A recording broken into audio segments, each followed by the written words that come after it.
Priority 1 message from Starfleet coming in on secured channel.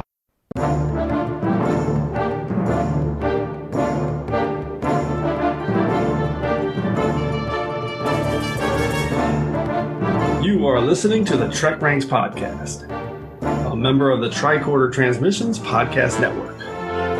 This is episode 98, featuring the top 5 episodes that feel like TOS.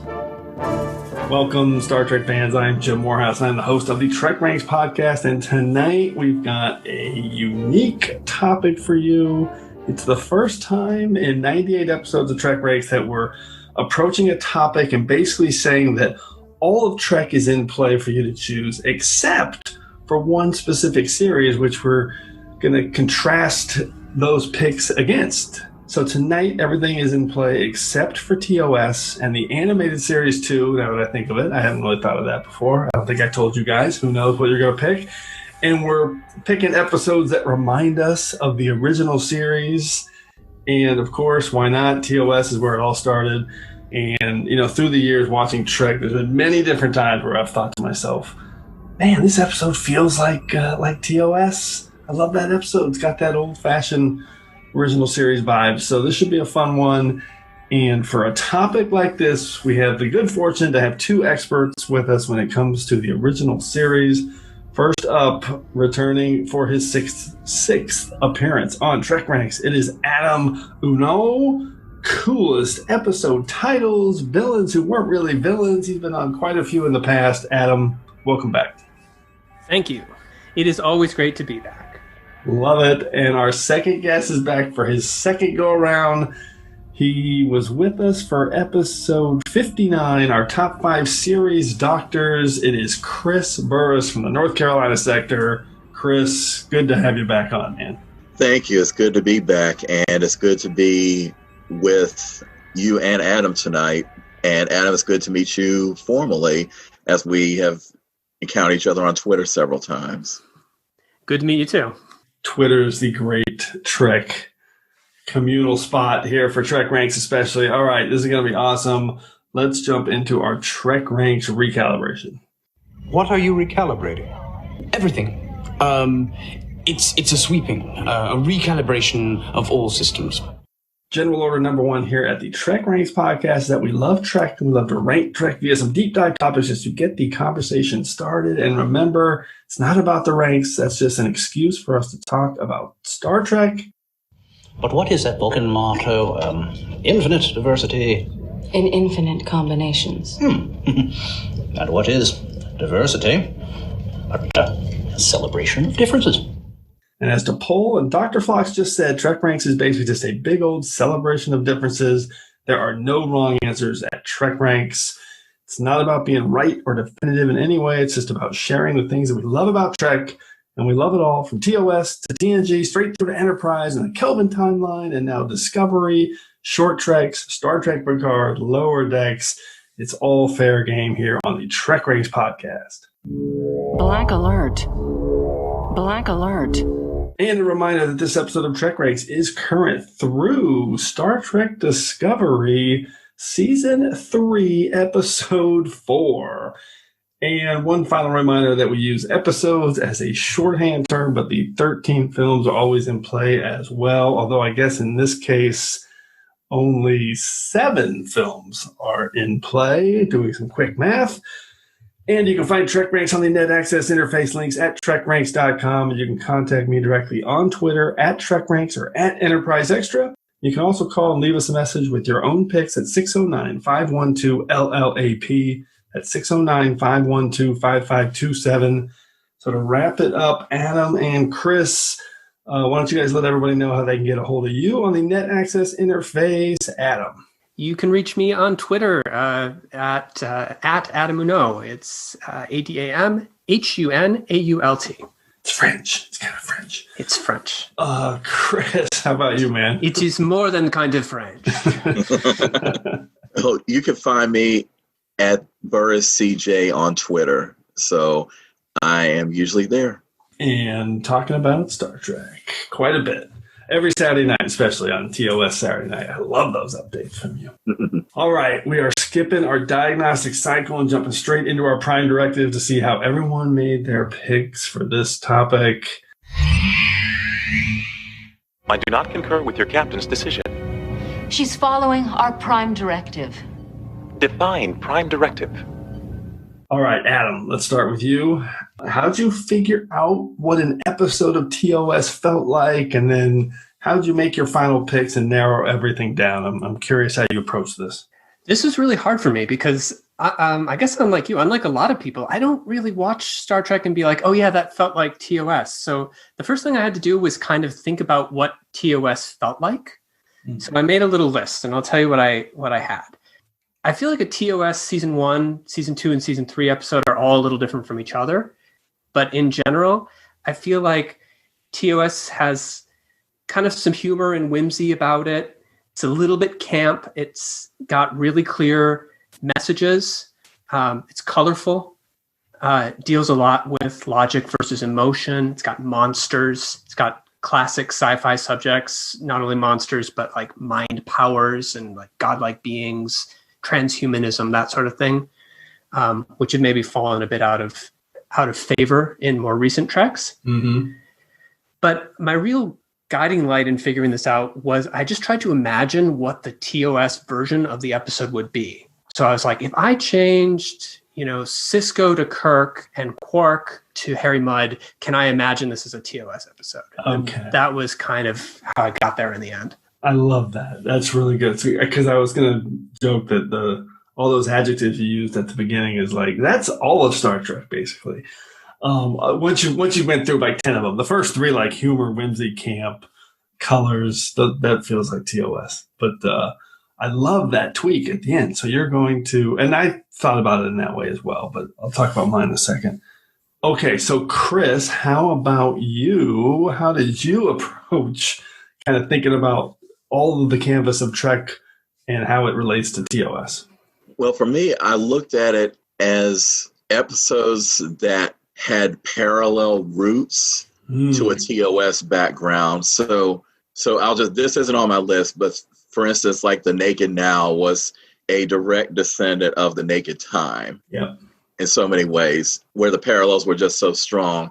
But even when they weren't a direct link or a direct follow-up to an episode, there would be several concepts that would shine through for me. Like, was there an alien of interesting design? Was there a power mad computer? Was there were there a lot of 60s style optimistic undertones? Was there, like you were saying, Adam, was there color? Was there a little bit of camp in there? So just those kind of undercurrents that, even though more modern Treks tend to tell their stories in a different way, there would still be a 60s TOS vibe to them underneath. So that's how I looked at it. Yeah, that's awesome. So I like the beginning of so your tweak on the beginning of that, though, is also a little bit of some type of storytelling continuation or parallel in terms of the structure. And I looked at mine that way as well. I also kind of went for the straight up exactly what you said, Adam. Like, hey, if we just made this a TOS episode and transplanted characters, would it fit? So I have a little bit of a mix of both of those. The funniest thing for me as I was going through this, as I was just creating a list of episodes that I thought could fit, I got to be honest, a lot of them I was like, I could never pick that episode as a top 5. And and you just mentioned one, The Naked Now. I'd be like, yeah, it kind of feels like TOS, but is that really going to be in my top 5? I felt this way too when I was looking at my original list. Is, being like an episode of TOS is not necessarily a recipe for being a good episode of like Star Trek Discovery or something. It's so, we only talk about the things we love here on TrekRanks, but that was a realization going through this. I dug up 5 that I love. I had way more than that, actually, that I'll go through in my secondary systems. But though I'm going to have some fun rattling off some of the ones I thought of that I was just like, nope, could never pick that. And I'm looking at you, imaginary friend from TNG. Yes. Okay, because that is a TOS episode, man. but it's not that good. Okay.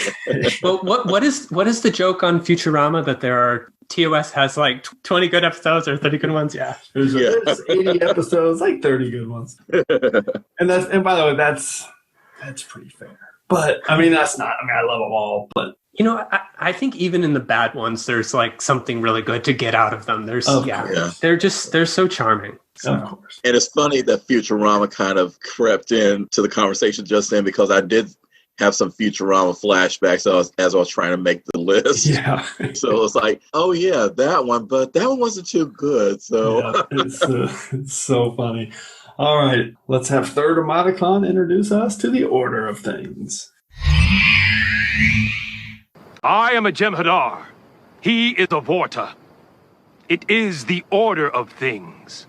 Thank you, Third Emoticon. And as always, just a quick reminder on how we're going to go through the order of things. First, everyone will start with their 5-word summary and a hashtag to tease their pick. Then we'll reveal our episode that feels like TOS and the specific reasons that we're highlighting it. And then at the end, we'll get a few secondary system selections for the picks that just missed our list. And as always, if we have any duplicate picks, make sure you listen for the Defiant Torpedoes. Okay, Adam, we're starting with you. What's your number 5 pick for your episodes that feel like TOS? Okay, number 5. My 5 words are leadership seminar gone horribly wrong. Hashtag Heart of Oak. It is TNG Season 3, Episode 18, Allegiance. Oh, yeah. That's a very, very TOS episode. Yes, I like it. Yeah, so I picked this one. I absolutely could see this as, Kirk in the jail, like in the experiment where Picard is, and then a duplicate Kirk walking around on the Enterprise. And it was specifically that duplicate Kirk that was making me feel it was a good TOS episode. Yeah. Because there's so many episodes that kind of have something like that, something like What Are Little Girls Made Of? Or I hate to mention this one, but Turnabout Intruder, an episode I hate. Yeah, even Enemy Within is 2 Kirks. And, yeah. This episode, TOS also has a kind of an obsession with the idea of command. Like, what is it that, like, what is the right mix of decisiveness and respect necessary to be a commander? And sort of this idea that, like, some men have it and some men don't. And I say some men very much on purpose because being a woman sort of automatically disqualifies you, as we learn in Turnabout Intruder. There's a lot of episodes like Enemy Within, Court Martial, Ultimate Computer that are just very invested in this idea of like what makes somebody fit to lead other people. And in Allegiance, that's very much what we're seeing from the aliens, is they're studying ideas of leadership by putting these people together. And there's also a very male-centric version of it that they're looking at, because they really have 3 men in their experiment. And then there is 1 woman, but she actually turns out to be the imposter at the end. And her role is, as a cadet, she's just supposed to be the submissive one who follows. So they really are looking at a very specific kind of male leadership in Allegiance, which to me reminds me a lot of TOS. Oh, I'm also getting shades of the Empath off of it, I want to say. Oh, interesting. From the kind of experimental nature of it. Yeah. And the 2 aliens remind me a bit of the Empath aliens. That's awesome. By the way, I forgot to mention this in the Prime Directive, that I did ask everybody to kind of maybe rattle off the TOS episodes that you think apply to your picks. So I like that, because the Empath and, of course, What Are Little Girls Made Of? Both fit that. I love this pick. It's a fun episode. It was on my top 5 for my Twilight Zone episodes of Trek. Chris, what's your take on this pick? That's a very good choice. That's not part of my list, but the parallels to a TOS episode are just so apparent. Especially when you mention the Empath, because I always considered that episode to be like a black box Trek episode. Yeah. It was literally in a black box, and it was the theatrical aspects were just dialed up so high that you could just almost feel as though you were sitting in the audience watching what was happening. And for me, that was the theatrical aspect of the episode. Going to Allegiances, there was the other. We were just watching to see what would happen. And when you saw the team fail, it hurt, but you saw them coming together, just picking up on the clues of who really was in control of the scenario. That was a very TOS kind of moment. Oh, that's actually a great point. I hadn't thought about that at all. But the way that Picard kind of tricks the cadet into revealing herself is that's a very Kirk moment where he like just slips in that line to trick her. Yeah, for sure. It is, and even at the end when he kind of traps the two aliens and then teaches them a lesson, that's also very Kirk. All right, I have 3 quick comments on the empath because I like that connection to it. One, I just realized for the first time ever, the aliens actually kind of look a little bit similar. I mean, a bit, yeah, but kind of similar. 2, I'm actually going to reference the empath again, so we might talk about it again. And 3, Adam picked the empath in his villains who weren't really villains. He picked the Vians. And that was amazing. So go back and listen to that episode because that was crazy. We're not going to get into it now, but he made a very good case. Right, Adam? I think I did. I think you did too. Yeah. Okay, let's go to Chris for his number 5 pick. Chris, what do you got? Okay, so my 5 words are what happens when genres collide, and the hashtag is High Plains Trek. And the episode is North Star from Star Trek Enterprise. Oh my God, I'm so happy you picked this. And the reason why I picked that one is when Gene Roddenberry originally said that Star Trek was a wagon train to the stars concept, this was a wagon train to the stars episode because it featured humans who had been captured from the ancient West in Star Trek terms in the 19th century, dropped onto an alien planet, rebelled against their captors, and continued to live in the Old West environment. It just had that kind of TOS vibe of when they would visit planets that had parallels to old Earth societies. Yeah. And an episode that comes to mind right away is Bread and Circuses, that played on the Roman Empire aspects of what if the Roman Empire never fell and survived into the 20th century. So that kind of, okay, this was a 22nd century version of the Wild West, and it wasn't going the Firefly vibe at all because even though they had aliens, there were no aliens in Firefly, so they're aliens in this episode, but they didn't have a way off their planet. They were basically stuck with the descendants of the captors. And in that setting, they used it to address real world problems. Again, a Star Trek concept, in this case, bigotry. And this when the humans rose up against their captors, then they put their captors down as second-class citizens, which was also another Star Trek concept. So when Archer and company come in to that setting, they are able to put that settlement on that planet on a much more progressive track to inclusion of both human and Scaran. I think that's what they were called in the episode. Skags. Yeah. So put them on a much more a more stronger path as equals and not one class, one society against the other. So that was my pick. Yeah, it's a great pick. It was definitely on my short list and one of my toughest cuts.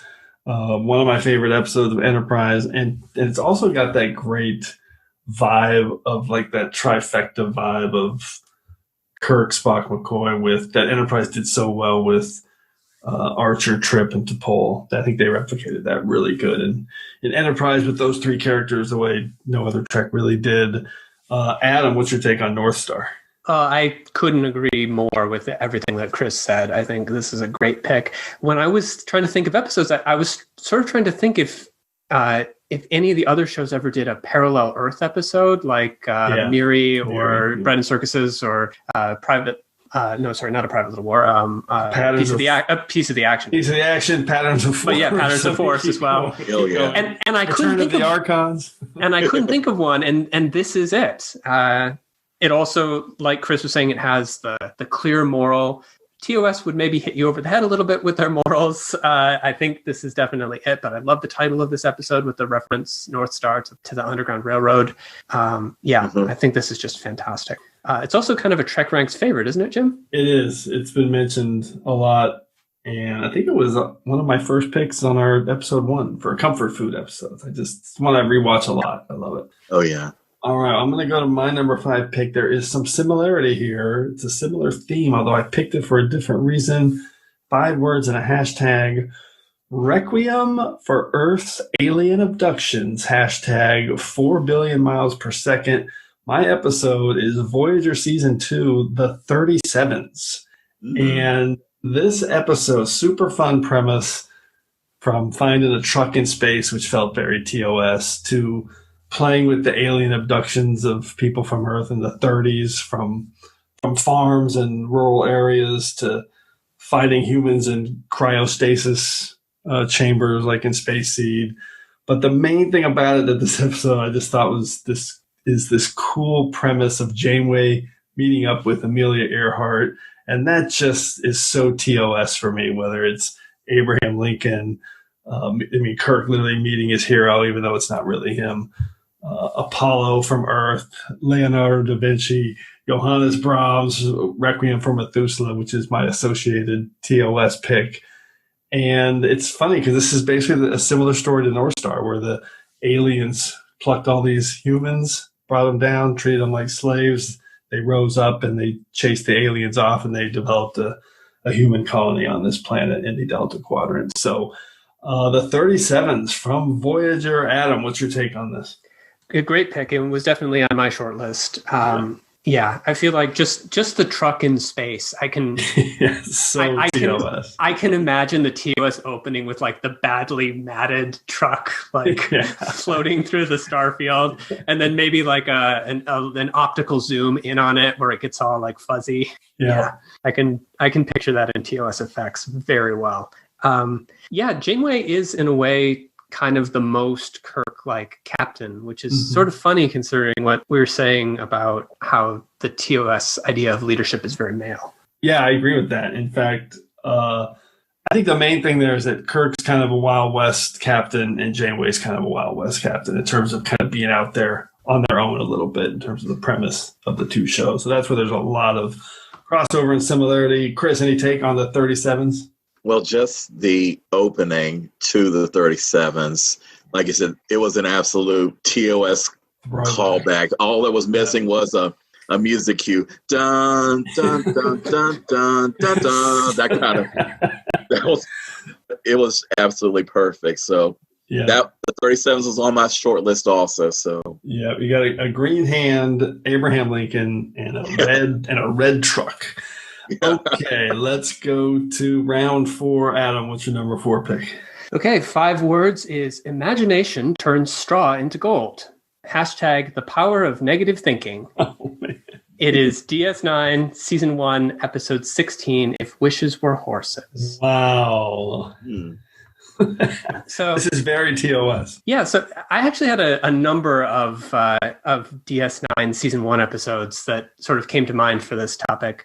But this is the one that I ended up with just because I could really imagine this as, again, I could really imagine it as a TOS episode with maybe not these particular characters, but certainly, mind powers is sort of a TOS subject. The idea of these characters springing from the imagination and it just kind of reminded me of things like Shore Leave, or you mentioned Abraham Lincoln, The Savage Curtain, also a lot like this.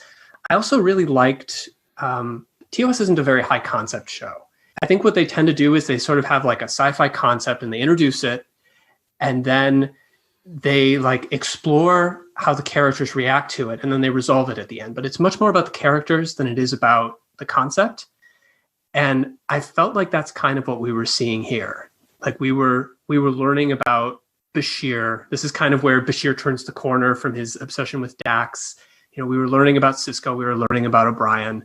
And there was sort of a message under it all that the power of imagination is something that's very unique and something that is very, that humans are particularly adept in, and sort of the ways that imagination can shape your world. In this case, very literally, but in not so literal ways as well. So all of that felt a lot like a TOS episode to me. I mean, in a lot of ways, I did think about this one too. And the episode I was thinking about was "And the Children Shall Lead," where everyone kind of is conjuring their own fear, fantasy of control by the kids.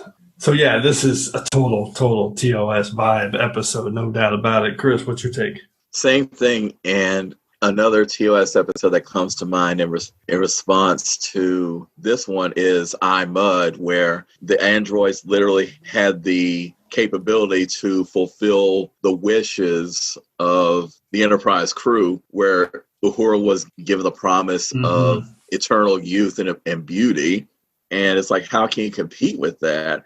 But at the same time, going forward, like you were saying, Adam, with Julian gets his own Dax, but realizing that this isn't exactly what he thought what his relationship with Dax was going to be. And it put him on a different path away from just obsession to one of mutual respect. That kind of continues through the rest of the series. So that was my takeaway. I love that tie-in, Ima. That's also great connection with Uhura. Yeah, TOS kind of has a sort of an underlying message that maybe we shouldn't have everything that we want.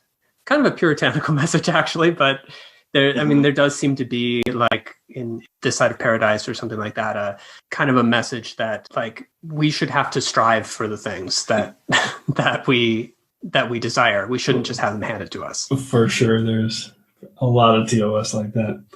Okay, Chris, how about you? What's your round 4 pick? Okay, so my 5 words are: an artificial intelligence threatens millions, the hashtag nomad gone really mad, and my pick is Dreadnought from Voyager. Oh, yeah. Wow, what a connection. So good. This was kind of a toss-up for me because there was another episode of Voyager that had some strong parallels. Warhead, yeah. I went with this one because the premise was that this weapon that was designed by Cardassians whisked into the Delta Quadrant the same way the Voyager was by the Caretaker, now was on path to destroy a planet in the Delta Quadrant because they'd mistaken it for one in the Alpha Quadrant. And Torres had to fight against a computer program that she had designed and sounds like herself in order to stop the weapon. So, as I mentioned, the hashtag Nomad, this one really had echoes of the Changeling. But instead of having the voice of Vic Perrin in the original, this was the voice of B'Elanna Torres. And so she's talking with herself in so many ways to try and dissuade the weapon from pursuing its target. And just that kind of nature of trying to argue with yourself and talk yourself out of doing something, that just felt like one of those concepts in TOS where you're basically having to face down your own inner nature to play to the better angels of your nature. And at the very end, where the original Cardassian program was reactivated by B'Elanna to try and counteract the program that she had created, they were talking against each other. Containment field integrity at 20% and falling. Perhaps your Delta Quadrant hypothesis deserves further consideration. Nice try. Who would have thought 2 years ago, after all those weeks we spent together perfecting your program, that we'd end up out here trying to kill each other. Probability assessment did not anticipate this outcome. That just had moments of like a wow kind of moment where literally now the whole thing was coming apart. And after that little back and forth, the weapon says, maybe I really am in the Delta Quadrant. It's like, yeah.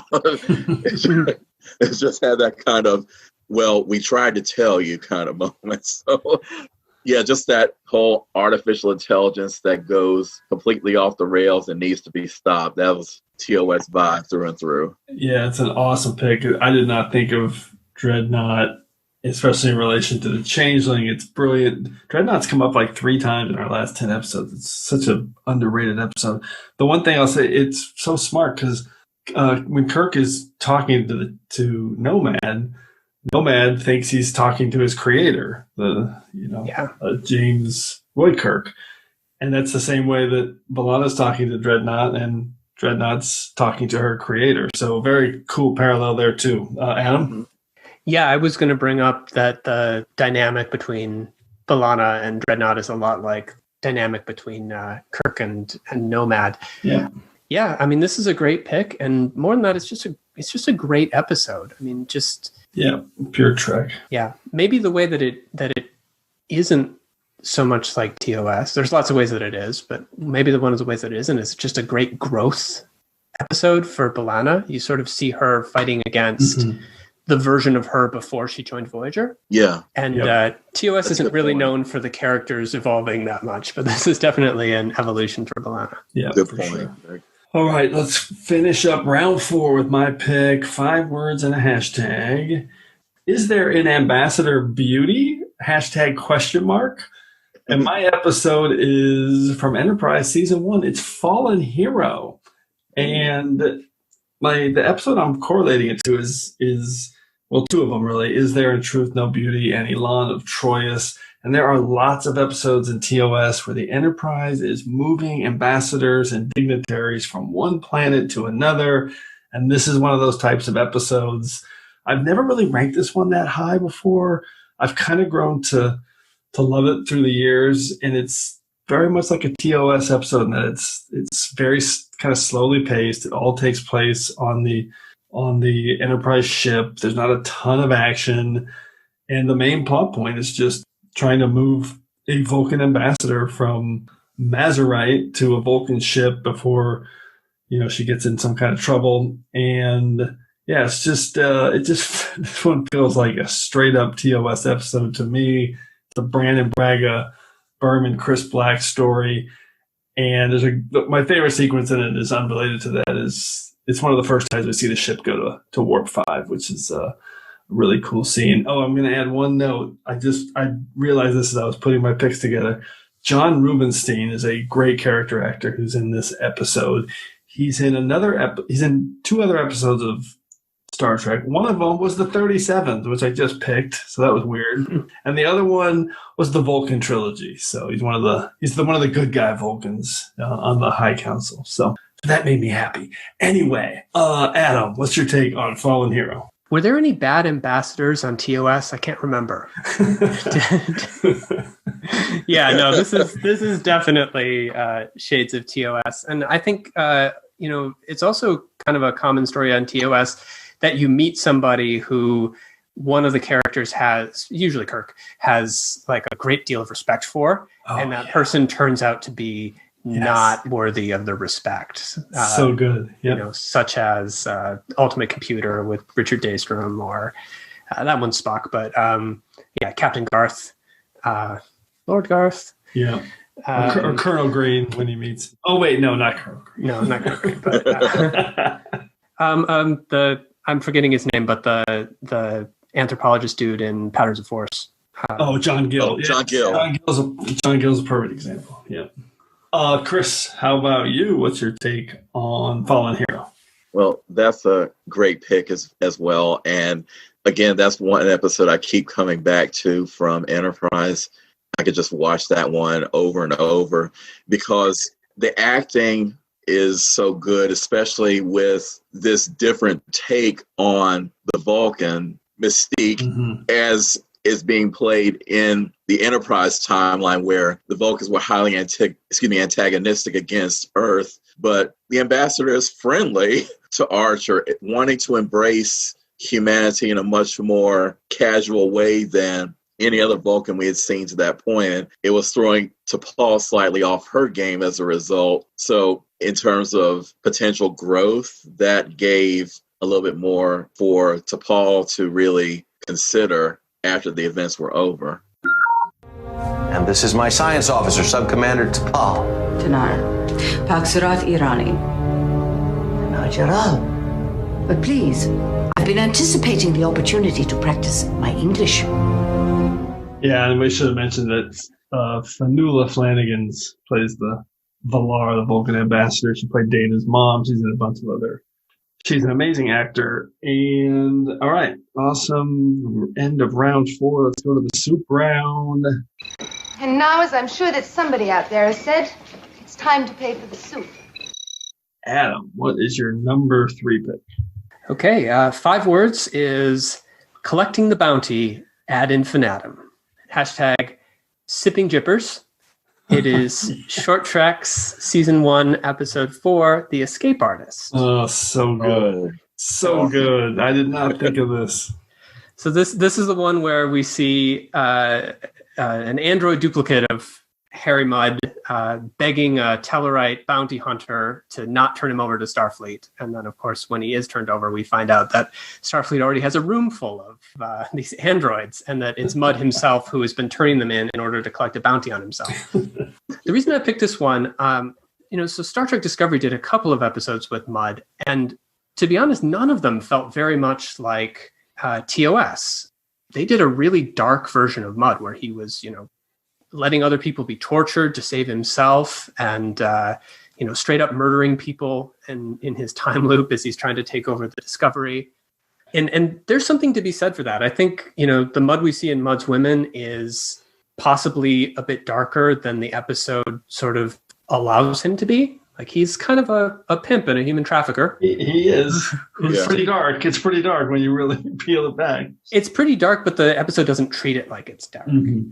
And this Short Trek episode, this felt like the TOS Mudd. He was comical, he was hapless, bumbling, but also with these occasional flashes of brilliance that make him a formidable adversary.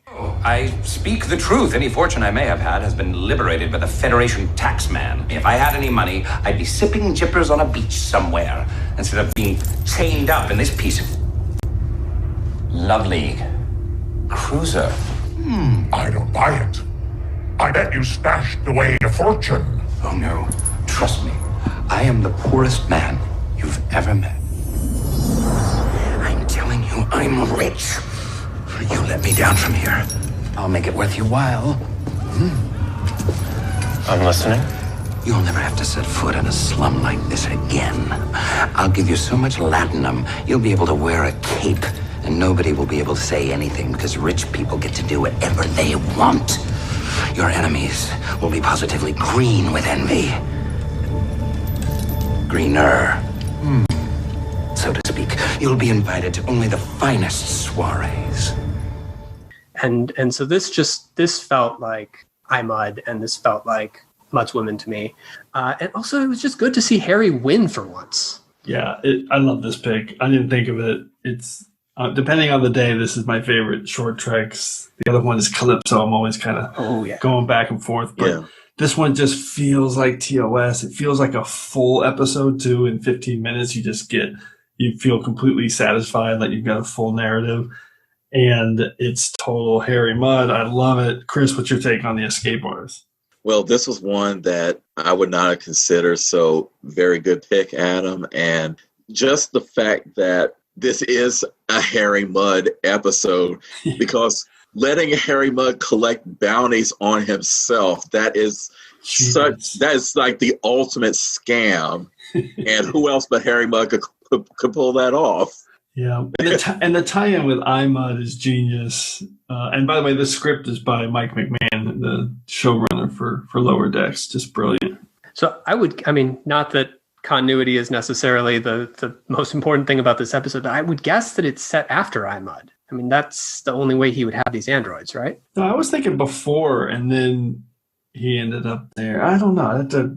I was always thinking it was before. Well, there's also one of the androids is wearing the the blue shirt that he wears in Mudd. Yes. Yeah. Right. I don't know. All right. Well, awesome pick. Chris, what is your number 3 pick? Well, the 5 words are, of course, the Delta Quadrant. And the hashtag is Earhart's Last Flight. And that's where the 37 lands on my list. Great pick. And as you said earlier, Jim, just the shades of the Savage Curtain are just what really set this one off in my mind as TOS, because Janeway meets her hero in the form of Amelia Earhart. And was just that interplay of what if Amelia Earhart were to encounter the 24th century and moreover a Federation starship, and just looking at the helm console and say, oh, well, if only I knew how to fly this thing. That was just such a great moment, and just a very good take on the character, or rather the persona of Amelia Earhart as the aviatrix who just flew around the world in different places, and as an explorer in her own right to just see what was out there. And it was just a great moment. And the shades again of Lincoln and recorded music in Savage Curtain as, okay, well, we can't bring an orchestra on boards, but we have this recorded music to fill in for that. So that was another kind of moment when I was thinking about Earhart interacting with Voyager systems. And the other thing is that in a strange way, it's a possible explanation for Earhart's fate, because you can't prove it didn't happen in a way. What if she were captured by aliens and taken across the galaxy? Yeah. Maybe she did get taken away. I don't, it just leaves that kind of it obviously happened on the whole thing. It obviously happened, Chris. You saw it on Star Trek Voyager. So. Of course. So, yes, so it's canon. It did that's our future. I always think it's funny because I picked Requiem for Methuselah. You mentioned Savage Curtain, which I said as well with Kirk and Lincoln. There's a scene where Janeway actually, it's in Concerning Flight, where she says, well, there was reports that James Kirk said he meant Leonardo da Vinci, which has hardly been founded in the truth. And every time she says it, I'm thinking, you met Amelia Earhart. Awesome.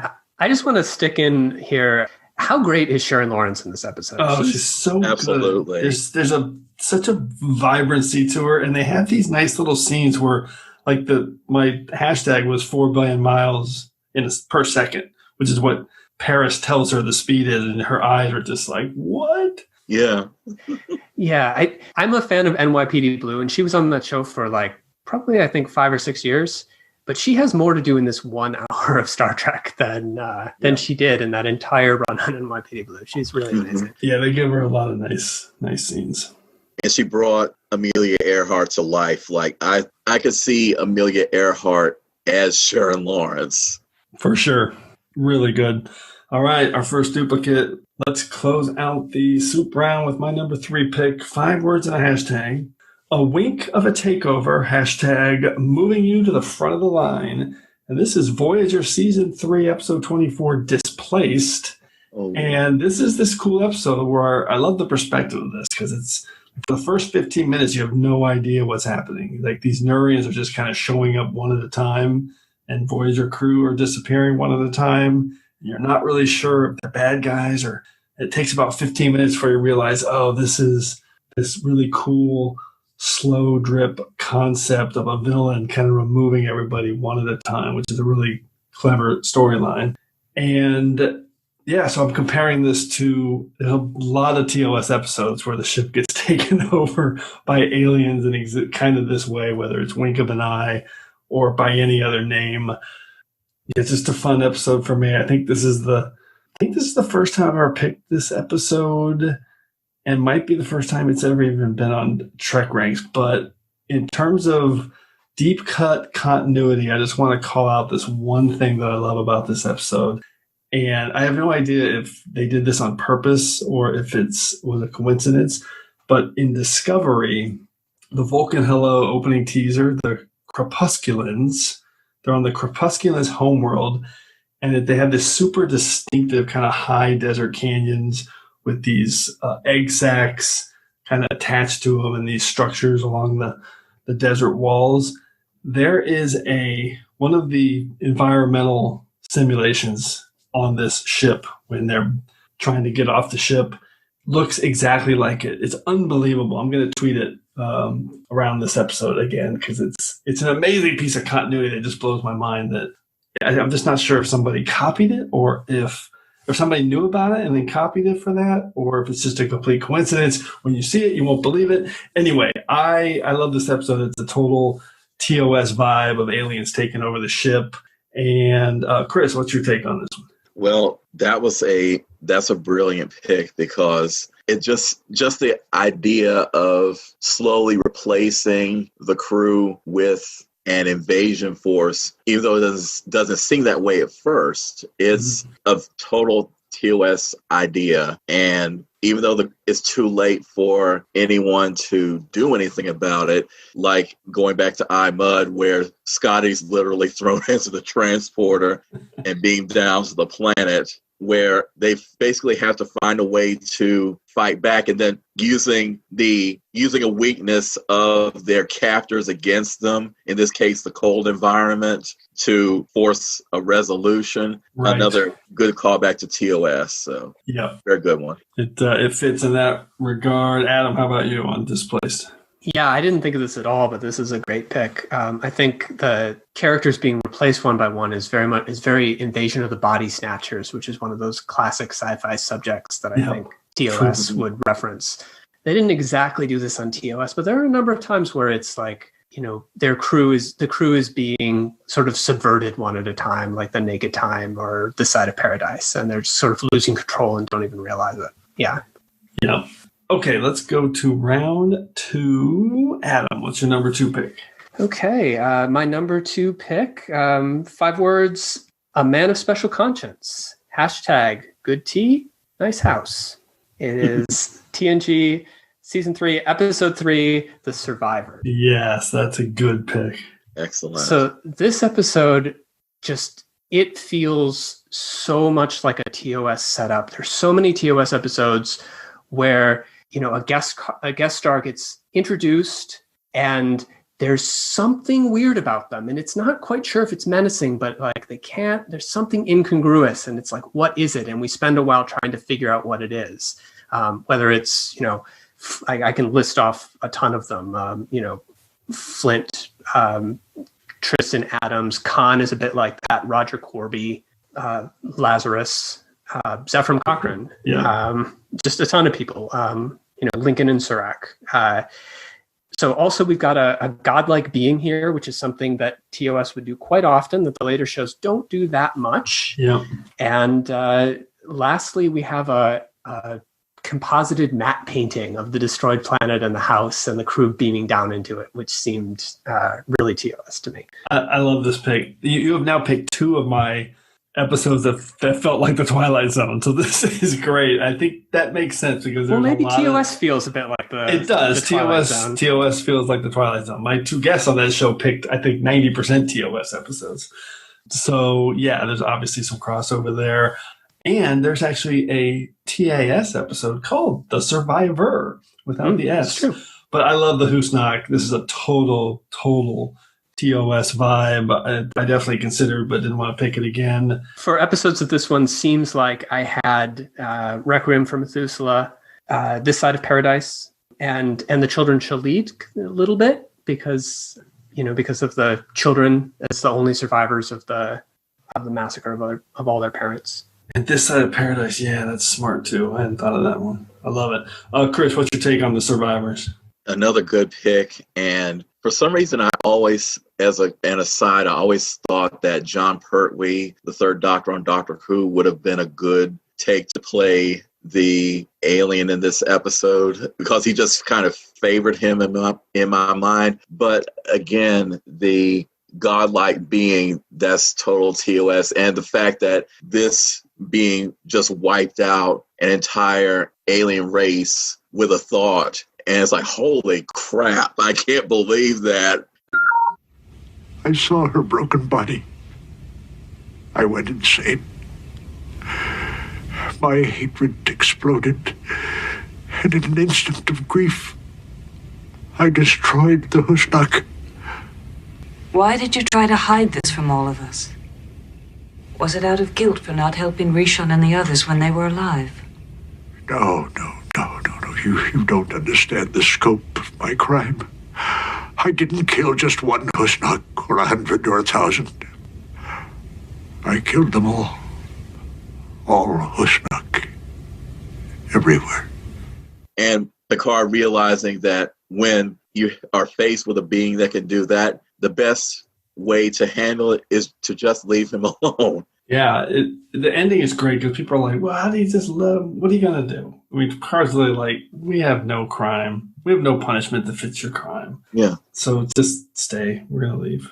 No, and I think TOS had sort of an interesting... the Prime Directive was always a little different on TOS. And because of all of the more advanced beings that they kept encountering, it kind of worked both ways. It was like, we don't interfere with people less advanced than us, but also they shouldn't, the more advanced ones shouldn't interfere with us. And I feel like that sort of is baked into the ending here, where Picard is just like, we go our separate ways. Like, this guy and us should not be interacting as equals. Yeah, and you said that about John Pertwee, Doctor Who. The actor who played this is John Anderson, who played Kevin Uxbridge, and he was actually in like 3 or 4 episodes of Twilight Zone and played a couple of characters that I didn't realize until I was researching it. I was like, what? Couldn't believe it. Anyway, Chris, round 2. What's your number 2 pick?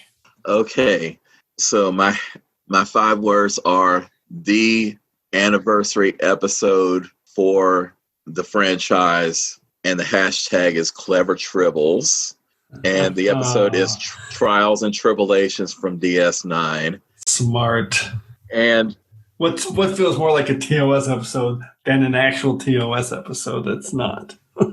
Yeah, and it's the part that really made me consider this one, because it has a vibe of Rosencrantz and Guildenstern are dead in relation to Hamlet, because it's telling a parallel story to one we already know, but is taking characters from another series and putting them into that world, which is like completely bonkers that they even consider this kind of idea to bring the two series together and to celebrate the entire Star Trek franchise as a whole, since it aired during 1996 for Star Trek's 30th anniversary. And just the tie-ins were, it wasn't making fun of the original series, nor was it a parody, but it was all respectful. And bringing back Charlie Brill was another brilliant stroke of genius, because he was in the original episode as Arn Darvin. So just checking in with him later, as time has moved on for the actor, time moved on for Arn Darvin, and I'm sorry, Mr. Waddle, as he was known, right. And just finding out where he was. And then just the lampshading of the TOS Klingons. Yes. With Mr. Worf saying, we do not discuss that with outsiders. So we still had to wait to find out what the definitive answer was for why Klingons look so different in TOS. What'll it be, boys? And don't ask for Ractigino. If I have to say we don't carry that one more time. The Klingons. Klingons? Over there and over there. Those are Klingons? All right. You boys have had enough. Mr. Worf? They are Klingons. And it is a long story. What happened? Some kind of genetic engineering? A viral mutation? We do not discuss it with outsiders. It was just a fun romp overall, a la Shore Leave, so I had to pick that one. It was just, it's just awesome. This pick is brilliant. I cannot believe I didn't think of this, and I'm just gonna say that was a really good Worf impersonation. Actually, I don't know if you realize it. Adam, what's your take on Trials and Tribulations? Brilliant.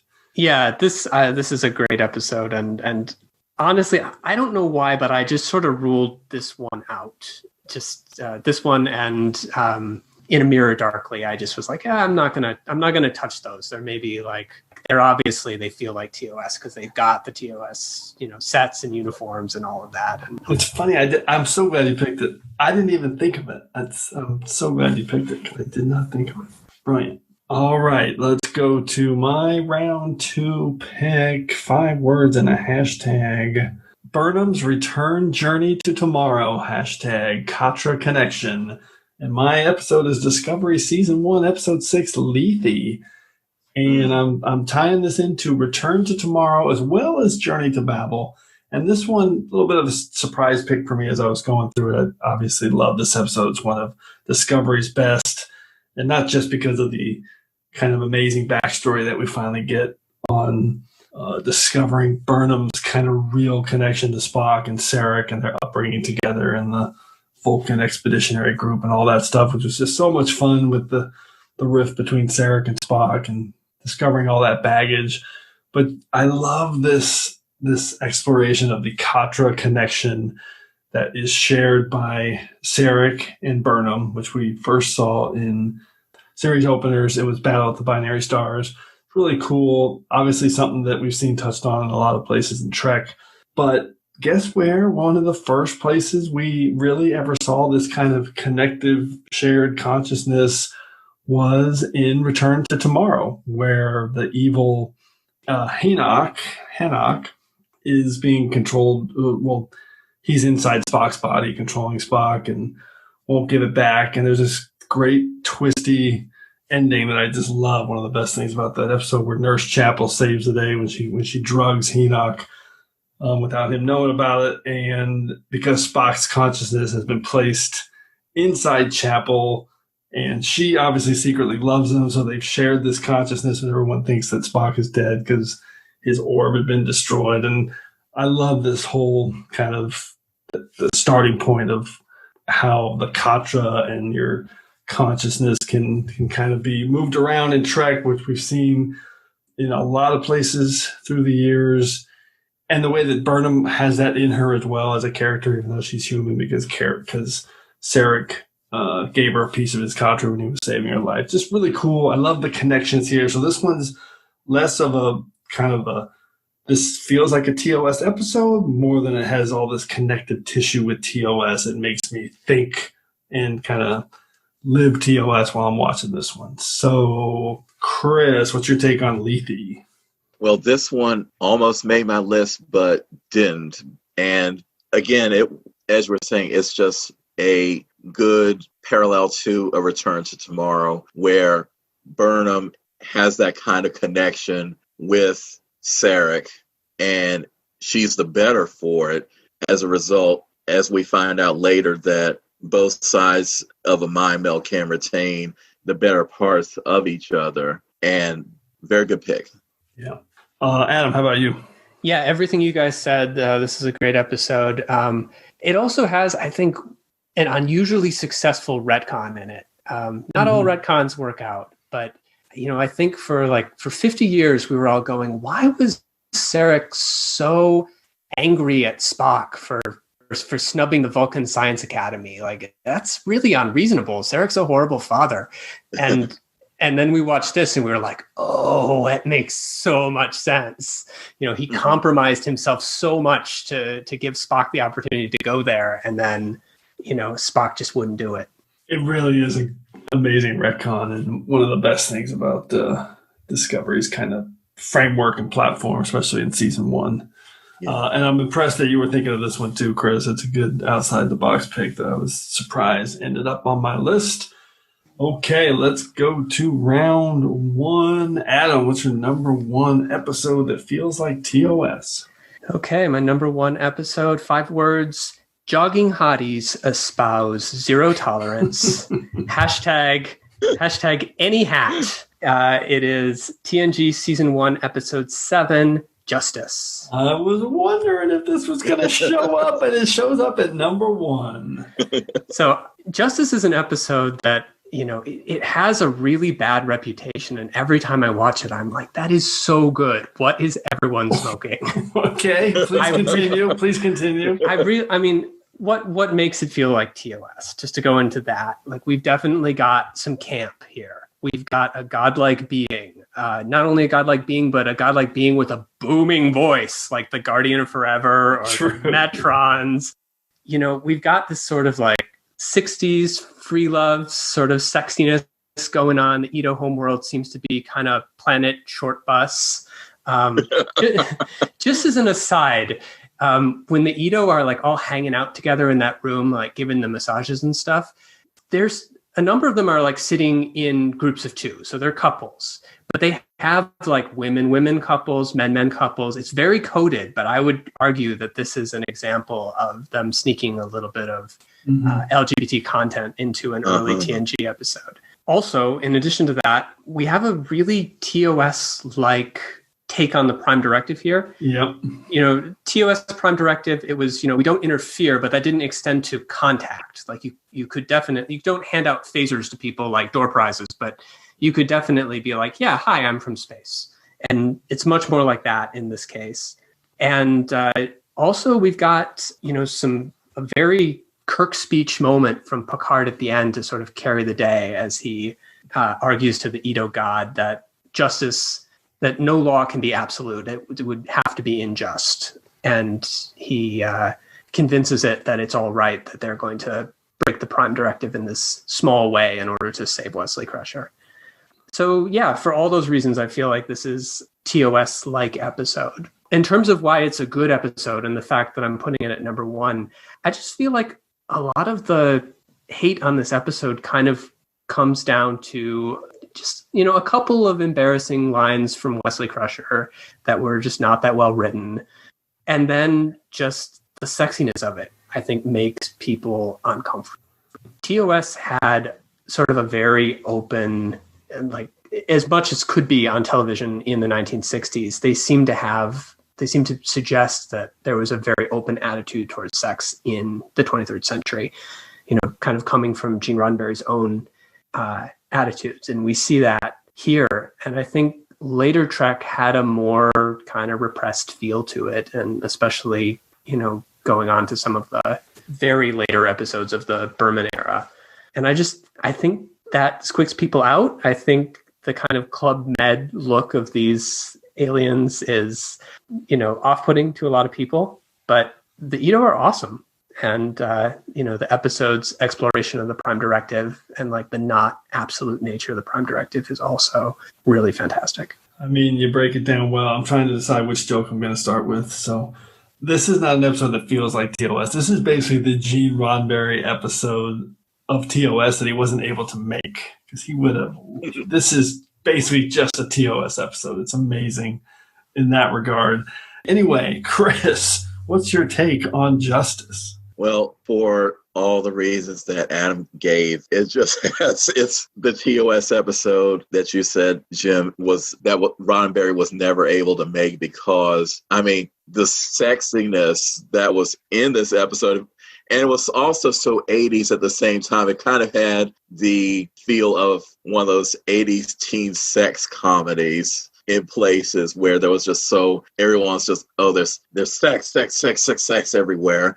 But the shot that really got me was in that room, the one room of the Edo, in that building, wherever the Edo were in that case. And that shot, and the camera pans across the room, and someone's just getting oiled down from head to toe. Amazing. In that shot. I was like, oh my gosh, there was no way that could have happened in the 60s, but in the 80s, yeah, sure.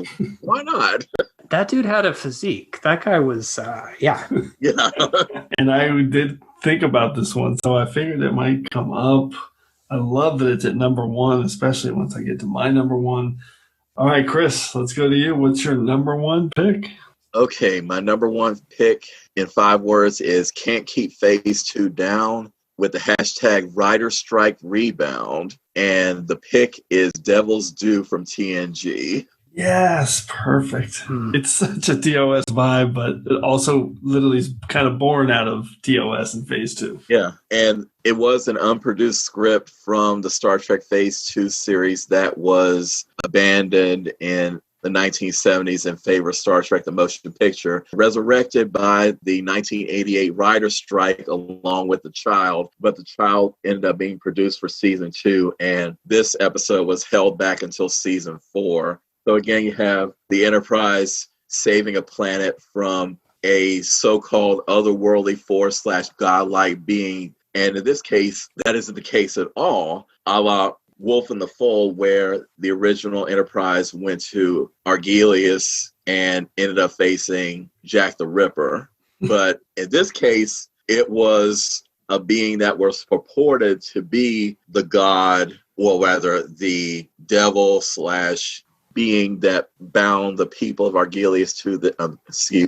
there I go, the people of Ventax 2 to a contract that was taken advantage of by a flim-flam person a la Shades of Harry Mudd, and Picard ended up exposing her as a fraud, which seldom happened in TOS beyond Harry Mudd, whereas all the godlike beings were basically what they claimed to be, and this time the godlike being was exposed as a fraud.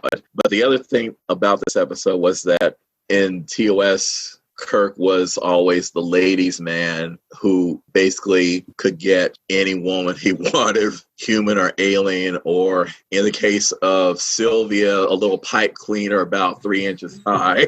But you also had this, and the twist of making Ardra a woman and having her be put against Picard was such a good twist, because that whole aspect of TOS was really played against type in the TNG world, and Picard just rejects her even though she kept trying over and over again to seduce him. And the ending was left open for her to make a return appearance, but sadly we never got a return by Ardra to the storyline of TNG. So would have been great to see her again. This is a fun rewatchable episode, really clever and very, very TOS vibe. Definitely on my short list. And the performance, I can't remember the actress that played Ardra, but she was really good. Great episode. Adam, what's your take on Devil's Due? Yeah, no, fantastic choice. This was definitely on my short list as well. I thought about doing it, and I think the reason that I didn't do it is just, I didn't know if Phase 2 was close enough to being TOS or not. But certainly there are some comparisons. Gene Roddenberry was, even in the 60s, but definitely going into the 70s, he seemed to be kind of obsessed with this idea of gods and our relationships with them. Mm-hmm. And you see it showing up in the God Thing and Star Trek the Motion Picture a bit. And but even as far back as Who Mourns for Adonai. So yeah, I think this is definitely a solid pick. And this one's also a good tie-in with the Squire of Gothos, because that's where Kirk basically has to show that the Squire of Gothos is a flim-flam man. Basically, he's a kid, but he knows that his magic is all based on something, and that he's going to prove him wrong. So there's a lot of similarities there too. Mm-hmm. Okay, let's go to my number one. I gotta say, I thought this one might get picked. I'm glad I put it at number one. 5 words and a hashtag. Gamesters of the Gamma Quadrant, hashtag Chula. It is Deep Space Nine, Season 1, Move Along Home, the infamous episode of Deep Space Nine. Definitely the first episode I thought of when this topic came up. To me, this feels like a straight-up TOS script. Big costumes with the waddy, big makeup, big hair, big characters. Everybody's they're just filling the frame of every shot with colors and craziness, and the whole Gamesters of Triskelion vibe of playing this game for their entertainment. And of course, you're thinking there's some kind of big jeopardy at stake, but then of course the twist at the end is, no, we're just playing a game. They made it! I won! I had full confidence in you, Commander. There wasn't a moment's doubt that you would prevail in this outrageous... No, Quark. I'm afraid all your players were lost. What? You mean we were never in any real danger? It's only a game.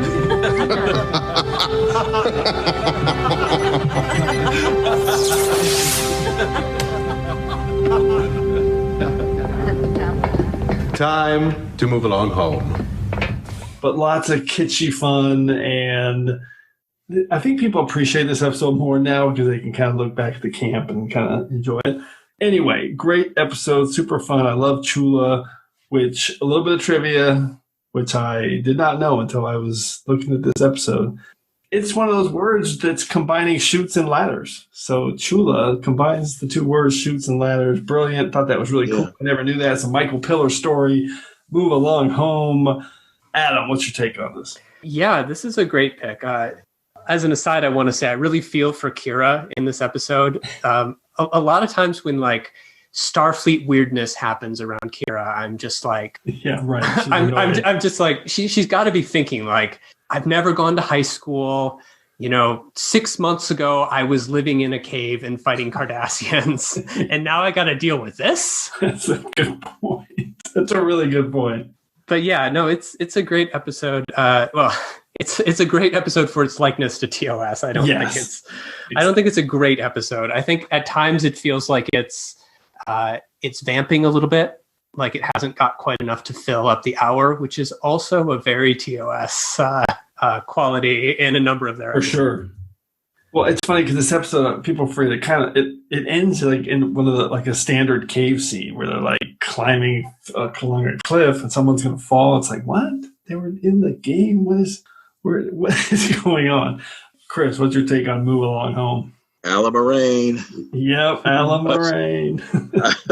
I would never have thought about this, but it does make sense as a TOS episode because of the characters being forced to play a game, and in the end, it really was a game because there were no serious consequences. So yeah, this was a classic TOS episode where the stakes seemed to be high, but it was all okay in the end. So. Yeah, it turns out to be a ruse, and it also has that kind of trope of all the characters figured out, like Quark and Odo are in there watching the game being played, like, oh no, what's going to happen to our characters? Like Arena or a million other episodes where the crew ends up watching them on the big screen on the bridge. Okay, that was awesome. Let's go to some secondary systems picks. Adam, any episodes you want to rattle off? Let's see what you can do with the secondary systems. Yeah, so we were just talking about Move Along Home. So I had a number of first season Deep Space Nine episodes. Yeah, you picked one. Yeah. In addition to If Wishes Were Horses and Move Along Home, I also had Babel and The Storyteller. I can imagine The Storyteller with Spock and McCoy so clearly. In fact, I can imagine a lot of Bashir and O'Brien episodes with Spock and McCoy, but that one in particular. The Storyteller was on my list of, I cannot pick that as one of my top 5 episodes. Yeah, that was an issue. It does feel like TOS. And I had one later DS9 episode, which is One Little Ship. I firmly believe that if TOS could have made the effects work, they would have done One Little Ship. Brilliant. That's a great pick. Other than that, 2 episodes that I was kind of going between them. I was like, I can't pick them both together. And so I kind of ended up picking neither of them. Captain's Holiday and Cupid. Oh, yeah. Both seemed pretty TOS. And the last one I have is Transfigurations. Oh, Transfigurations is very TOS. I love that episode. And so is Cupid, which I did not think of. But of course, Robin Hood. I mean, that's nothing more TOS than that, jumping into a story framing like that. Awesome. How about you, Chris? Any secondary systems picks? Well, I had a few as well. 2 from DS9. One Little Ship, which you named, Adam. I just love that one. And yeah, if they had the budget and the means, they definitely would have done that.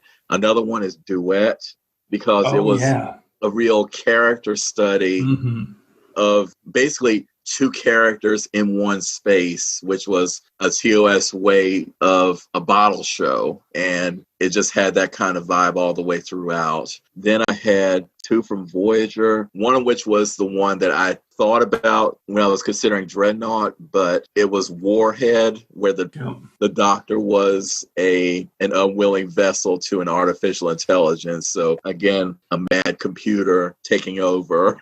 And then Warlord, where the dead autocrat takes over Kestis' body. That's so TOS.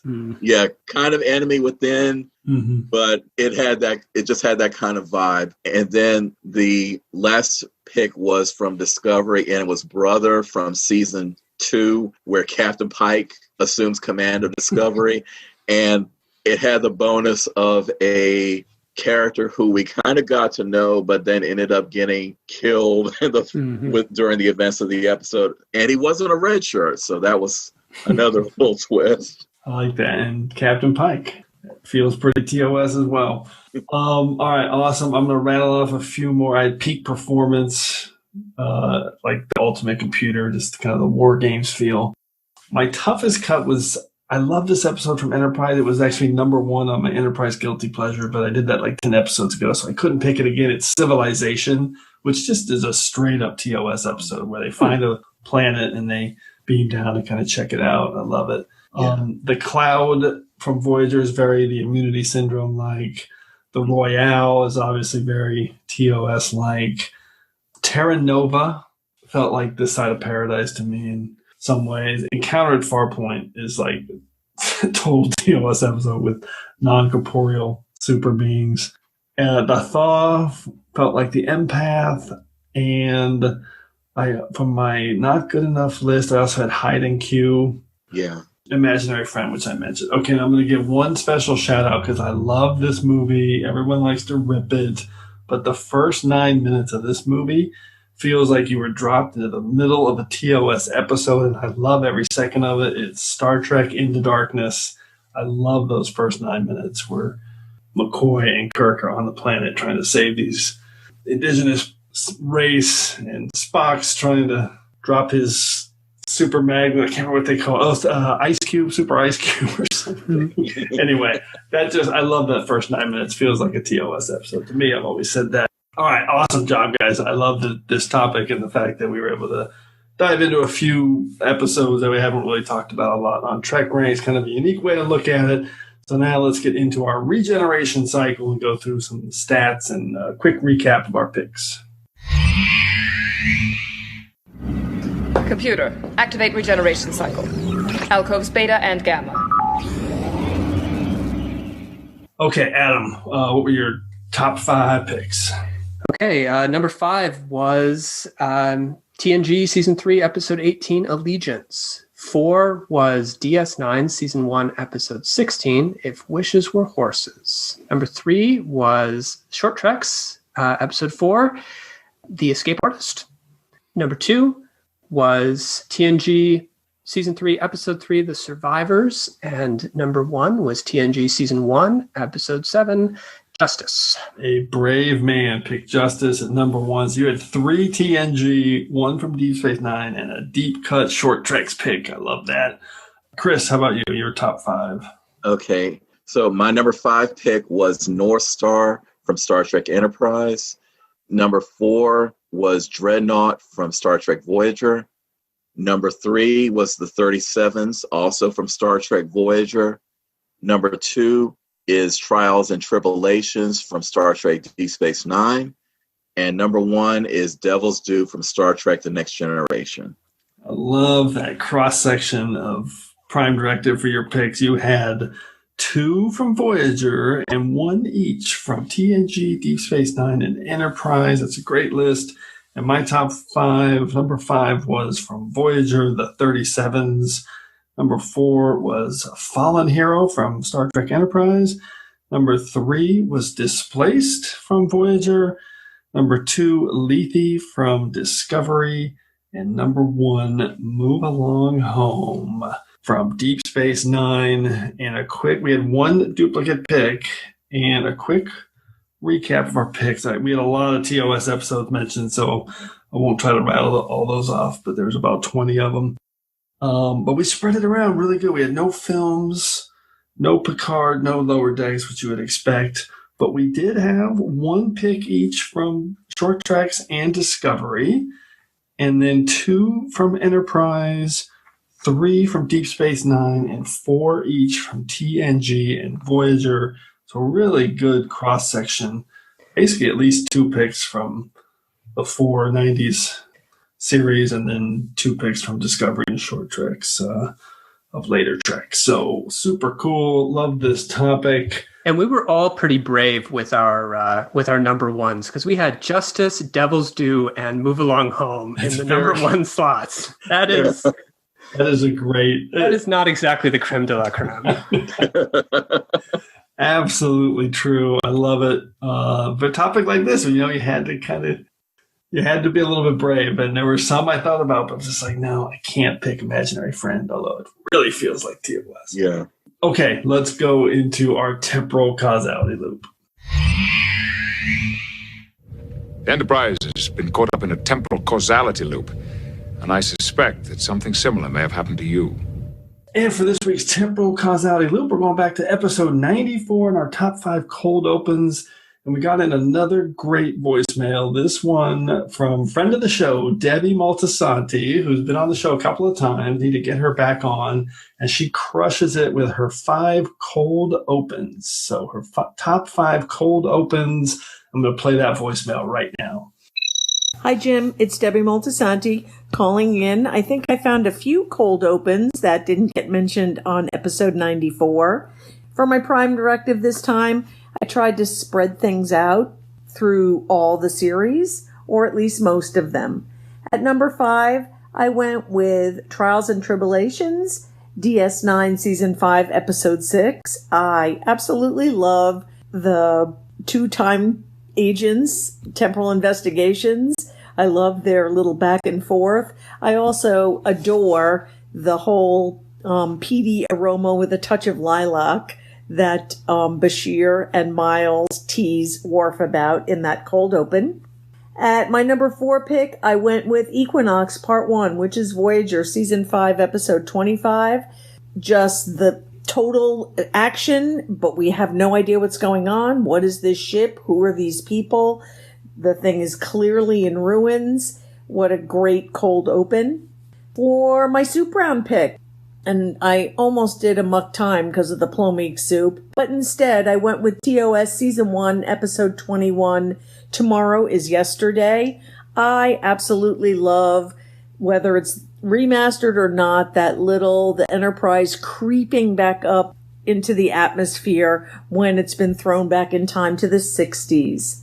For my number 2 pick, I went with TNG Season 5, Episode 7, Unification Part 1. I will never, ever get tired of Fleet Admiral Brackett looking up at Picard because she knows she's dropping a giant reveal on him and she can't wait to see what his reaction is. And finally, my number 1 cold open, I picked Discovery Season 1, Episode 1, The Vulcan Hello. I love, it brings tears to my eyes, the giant delta that Captain Giorgio and Michael walk in the sand. It just says to me that Trek is back, or Trek is here to stay. Thanks a lot. I love the show, you know. Great episode with cold opens. See you later. All right, fantastic list from Debbie. I especially love that shout out to Tomorrow is Yesterday with the Enterprise and the clouds. And she mentioned she thought about picking a muck time with the plomeek soup for the soup round, which I never even thought of. So that's absolutely brilliant. And then her number 1 pick of the return of Trek to television with the Vulcan Hello and the Delta symbol in the sand was a genius pick. So a great list, more than enough to get us out of this week's Temporal Causality Loop. So as always, I want to thank everyone again for all your great responses to the TrekRanks podcast. Please keep your list coming to me at TrekRanks on Twitter so we can retweet them. But we also want to hear from you. So put together your own list of top 5 episodes that feel like TOS, or a list from any of our past shows. Give us a call at the Tricorder Transmissions at 609-512-5527. That's 609-512-LLAP. If you want to just record your own, you can do that and then send me a DM and we can get it that way as well. So hopefully we'll hear from you so you can be featured on the next episode of TrekRanks. And on the next episode of TrekRanks, we have a big one for you. I've been trying to figure out for a long time how we're going to tackle Star Trek music, which is a big topic. We did our, moments in song, which was a little bit easier. But I finally figured out, and we're going to do it for a very special 99th episode of TrekRanks. So here's how we're going to do it. Instead of just opening it up to all of Trek's original music or to any specific era or composer, what we're doing is picking our top 5 main musical themes. And by themes, we're talking about like the opening and closing themes for every Trek TV series, which is currently 9 different TV series. And then the opening and closing themes for all 13 films. And, you can throw in short tracks in there if you want, because those kind of change up a little bit. So I think by defining the topic this way, it's just going to restrict us and stop us from getting too deep cut into any one composer's catalog. And when you add it all up, there'll be more than 50 different Trek themes that are really eligible for selection for this topic. So we're doing our top 5 main musical themes for Trek. So Adam and Chris, under that kind of breakdown, what off the top of your head would make your list for top 5 main musical themes from Trek right now? Chris, what would make your list? One that would make my list is Star Trek VI, The Undiscovered Country. Cliff Idleman. That was basically the only thing he ever did, right, for Trek? Yeah. Yeah, that's a great one. That is a really, really good pick. How about you, Adam? What would you pick under those parameters for a Trek theme? Well, I'm not saying this is my absolute favorite one, but one that's an earworm that just gets in my ear, and I am humming it for days, is the theme to Star Trek Insurrection. Oh, God, so good. The Baku theme. Yeah, so pretty. It really is beautiful. I love it. Good choice. That's Jerry Goldsmith, of course, one of my favorites. Definitely going to be potential for me to pick. I am loving that we're going to tackle this topic finally, get some Star Trek music and scores, because I listen to them a lot. All right. So before we wrap it up, a huge thanks to Adam Hunault and Chris Burris. Great to have you both on the show. Any Trek subspace communications you guys want to relay before we depart? Adam. Nothing much. Just thank you for having me on, and I look forward to doing it again sometime. Yeah, that will happen for sure. How about you, Chris? Thanks for coming on, man. Well, thank you for having me on the show again. It was good to be back, and I hope to be back on at another time, because this is just a great way to talk about Star Trek. And again, Adam, it was a pleasure to speak with you and not just read your observations via Twitter. So likewise. That's awesome. Great observations from both you guys on Trek Twitter. So make sure you follow these guys. And finally, thanks everyone for engaging with us again here on episode 98 of the TrekRanks podcast. As always, I want to close by saying I'm looking forward to standing with you again here in this place where I belong. Excuse me, Captain. Here's tomorrow's duty roster for your approval. Lieutenant Benjamin Sisko, sir. I've been on temporary assignment here. Before I leave, I just want to say it's been an honor serving with you, sir.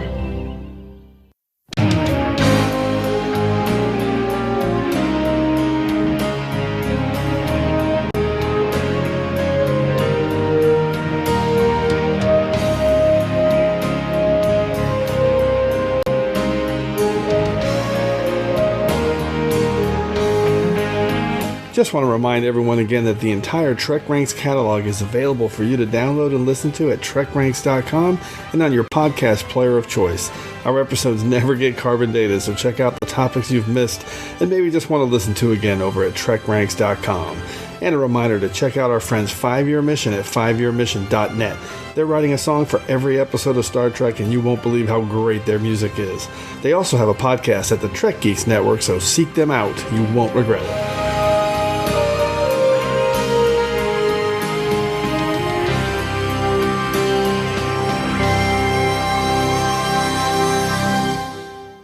It's been my observation that most humanoids love soft, furry animals, especially if they make pleasing sounds. They do nothing but consume food and breed. If you feed that thing more than the smallest morsel, in a few hours you'll have 10 tribbles, then 100, then 1,000. Calm down. They were once considered mortal enemies of the Klingon Empire. This? A mortal enemy of the Empire? They were an ecological menace, a plague to be wiped out. Wiped out? What are you saying? Hundreds of warriors were sent to track them down throughout the galaxy. An armada obliterated the Tribble homeworld. By the end of the 23rd century, they had been eradicated. Another glorious chapter of Klingon history. Tell me, do they still sing songs of the great Tribble hunt?